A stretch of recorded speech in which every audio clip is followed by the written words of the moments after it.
Hello, everybody. Please have a seat. Have a seat. Well, I just want to come by to say thank you for being here and the extraordinary work that you do each and every day. I was a little bit delayed. Some of you are aware there were shootings in Germany, and we don't yet know exactly what's happening there, but obviously our hearts go out to those who may have been injured. It's still an active situation, and Germany is one of our closest allies, so we are going to pledge all the support that they may need in dealing with these circumstances. It's a good reminder of something that I've said over the last couple of weeks, which is our way of life, our freedoms, our ability to go about our business every day, raising our kids and seeing them grow up and graduate from high school and now about to leave their dad. I'm sorry, I'm getting a little too personal. Getting a little too personal there. That depends on law enforcement. It depends on the men and women in uniform every single day who are under some of the most adverse circumstances imaginable at times, making sure to keep us safe. And obviously, we have gone through a really tough time these last couple of weeks on a whole bunch of fronts. And most recently, I had the tough job of talking to the widows of those police officers who had been killed in Baton Rouge. And I know that for men and women in uniform, each loss like that is like a loss in your own family. But I wanted to come by to make sure that all of you knew how grateful the American people are for your service, how appreciative we are of your sacrifice. As a general proposition, you guys are not looking for the spotlight. You just want to do your jobs and keep your community safe. And you also want to come home to your own families at the end of a tough day. And for you to put yourself out there like that is one of the greatest gifts that you could give your fellow citizens. So our job is to support you in every way that we can. It is my view, and let's be honest, sometimes this is a controversial view, that one of the best ways to provide support to our police officers is to make sure that we are addressing potential underlying tensions between officers in the communities where they're serving.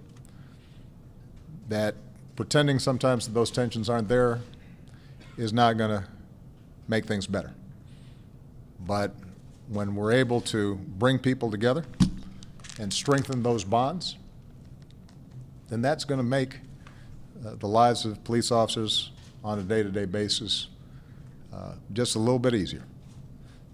And it's going to make our streets safer, and it's going to create the kind of atmosphere whereby we continue to bring crime rates down to near historic levels. And I made this point at a press conference yesterday because we're in political season and there's a lot of discussion. The fact of the matter is that as disturbing as some of the upticks in crime that we've seen in some of our cities around the country, including my hometown of Chicago, violent crime is substantially lower today than it was 10 years ago, 20 years ago, or 30 years ago. Over the last 4 or 5 years, we've seen violent crime rates that we haven't seen since the 1960s. And that's not an accident. That's in part because police departments around the country have gotten really smart about preventing crime and are working with communities in all kinds of smart ways. And we can build on that progress.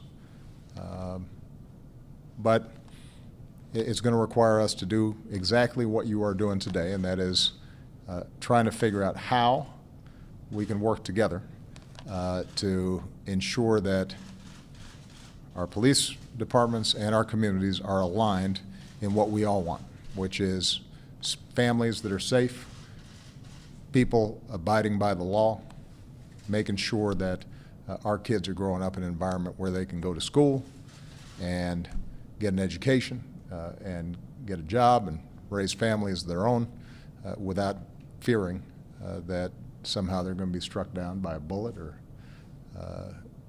harassed and peddled drugs to by somebody who is intent on breaking the law. So this is the fourth in a series of gatherings with law enforcement that we've organized just since June. It builds on the work that we did in our task force for 21st century policing. My hope is that it's been useful in giving you some tools and best practices to give you a sense of how departments on the cutting edge are using data to train officers and engage with the community. We also are hopefully hearing from you about what you've learned in your experience works and doesn't work, and where the federal government can partner with your departments and state and local law enforcement officers across the country to do even better. Because the fact is, there's exceptional policing being done every single day. We've seen departments organize community forums and panels and cookouts to bring officers together with civil rights leaders and activists and young people. Many of you, I'm sure, saw the viral videos of police playing pickup basketball with kids or dancing the nene, which wasn't, you know, that was a brave officer who did that. There are a lot more examples, though, that don't find their way onto Twitter feeds. So I want not only to encourage all of you to implement the task force recommendations in ways that are tailored to your community and your needs, but I also want you to share with us things that you think work that can make a difference, because our job really is as a convener. The federal government is not responsible for day-to-day policing of our communities. But we do have the ability to project best practices and let people share what they've seen that works. And we do have some pretty good ideas about how to facilitate more discussions in your own communities. We are working closely with a lot of departments about how to collect data and do that better, and what we've learned with respect to training that can make police work safer and more effective. And part of the reason I wanted to stop by here is invariably what happens is the media's attention shifts. You know, there's a tragedy and a spate of police officers down, or a shooting involving police, and it captures the media's attention. And then suddenly, 2 months from now, there's a different story. Except in one of your departments, somebody's still getting shot. It just doesn't warrant attention anymore, apparently, because it's not part of the narrative. And what I promised both those who were angry about Minnesota and Baton Rouge, but I also promised the widows and families and children of folks in Dallas and Baton Rouge was that this is something we need to care about all the time. This is something we are going to sustain. This is not a one-off. We're going to just keep on at this, and progress is not always going to be as quick as we'd like. And there are going to be misunderstandings sometimes, and there are going to be temptations for politics to fan the flames of division instead of trying to bring people together. But look, I'm only going to be president for 6 more months, but I'm a citizen who's going to depend on law enforcement for the rest of my life, and I've got 2 daughters, and hopefully way in the future some grandchildren who are going to depend on law enforcement.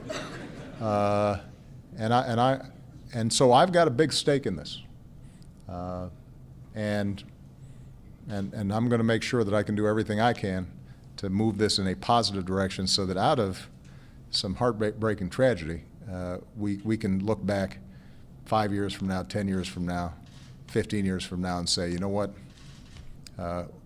we kept getting better. And police officers are honored, their communities are supporting them, they are safer, and those communities truly recognize that they are being served and protected by the men and women in blue. So thank you very much, everybody. God bless.